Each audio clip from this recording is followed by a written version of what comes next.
Perkenalkan, nama saya Desa Nasrafa dengan NPM 2025-210068. Perkenalkan, nama saya Aidila Mishimanapia dengan NPM 2025-210024. Perkenalkan, nama saya Lady Abonsari dengan NPM 2025-210075. Perkenalkan, nama saya Sandi Bagi dengan NPM 2025-20062. Di sini kami akan menjelaskan hasil video kami mengenai sistem pembelajaran online.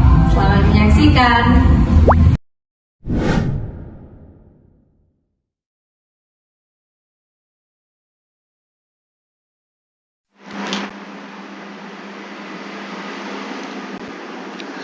Judul Sistem Pembelian Online. Rumusan masalah 1. Bagaimana merancang program belanja online menggunakan bahasa program C++. 2. Bagaimana cara menampilkan daftar barang dan memilih barang pada program belanja online. Tujuan 1. Membangun aplikasi belanja online. 2. Mengimplementasikan fitur penghitungan otomatis. 3. Integrasi pembayaran digital. Manfaat 1. Belanja lebih cepat, aman, dan personal. 2. Studi kasus e-commerce modern dengan fitur otomatis. Fitur aplikasi 1. Fitur login. 2. Fitur pemesanan. 3. Fitur daftar barang. User masyarakat. Pembagian tugas Peskode Debbie Ambarsari, Flowchart Aidila Mishivanopia, pengkodean 1 Wilsa Nashra Halfa, 2 Radit Anggara, 3 Sandi M. Albadi.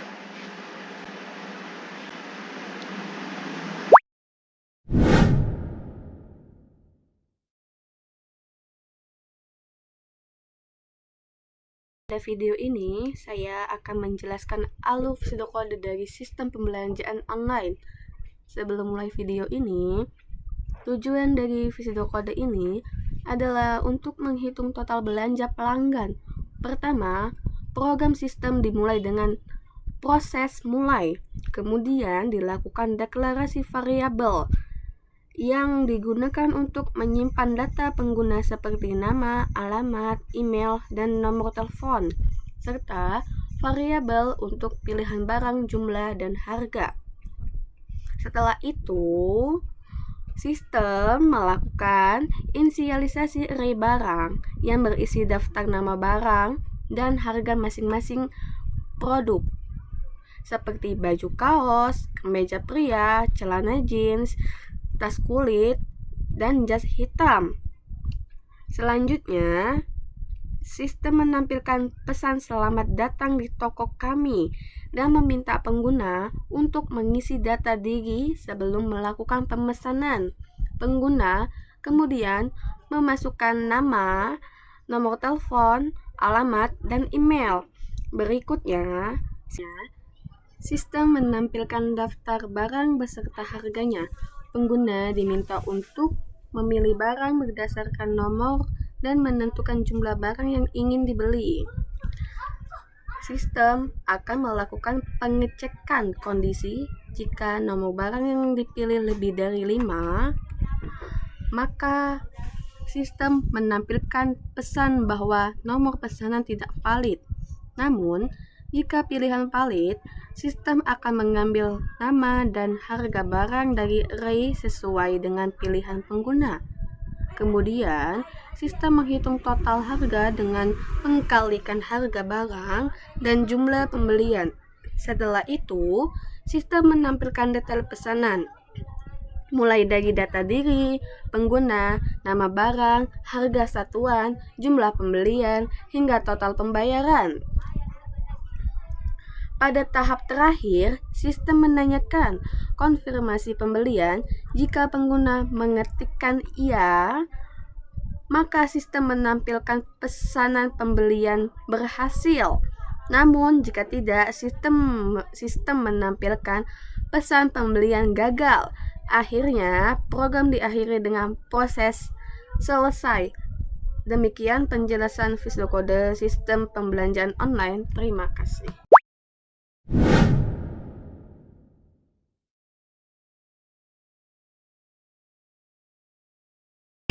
Oke, saya akan menjelaskan flowchart.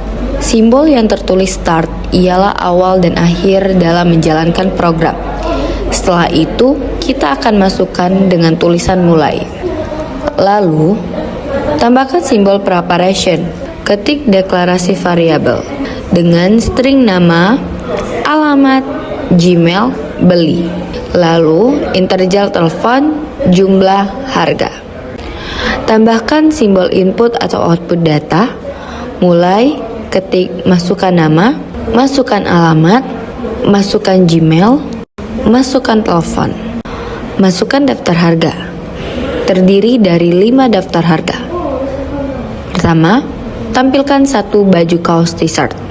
Tampilkan 2 kemeja pria. Tampilkan 3 celana jeans. Tampilkan 4 tas kulit. Tampilkan 5 jas hitam. Lanjut dengan tampilkan pilihan. Masukkan jumlah. Lanjut dengan menambahkan simbol decision.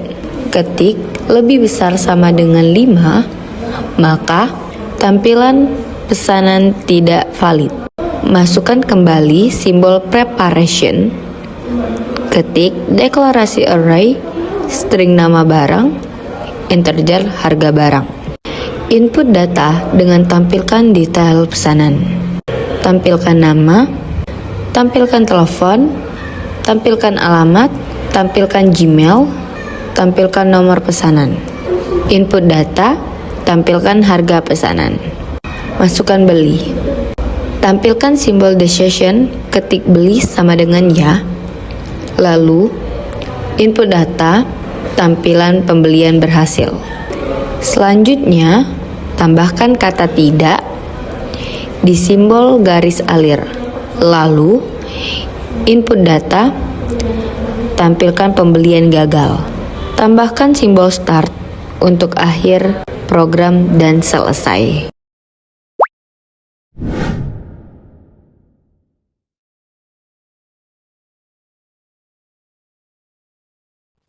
Baik, di sini saya akan menjelaskan fungsi-fungsi dari codingan berikut. Yang pertama, ada include IOStream, berfungsi agar program bisa menggunakan perintah input dan output seperti cin dan cout.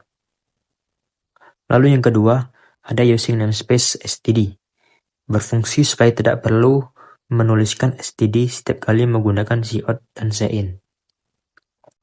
Selanjutnya terdapat fungsi int_main, yang merupakan fungsi utama.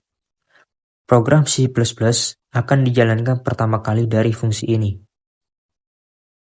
Di dalam fungsi main, saya mendeklarasikan beberapa variabel. Variabel bertipe string, digunakan untuk menyimpan data berupa teks seperti nama, alamat, dan email. Sedangkan variabel bertipe integer digunakan untuk menyimpan data berupa angka seperti nomor telepon dan harga. Kemudian, saya membuat array untuk menyimpan daftar nama barang dan harga barang.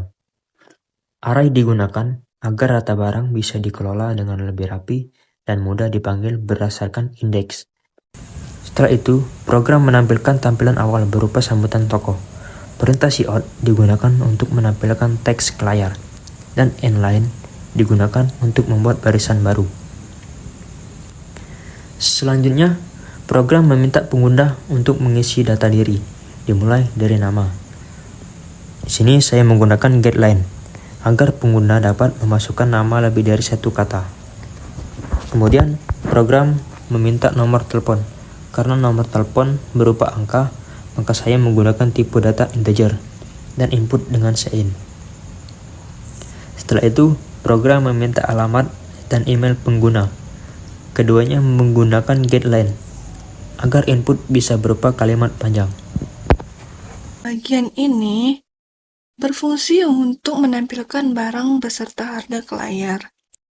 Cout digunakan untuk menampilkan teks, sedangkan ngl berfungsi untuk pindah garis.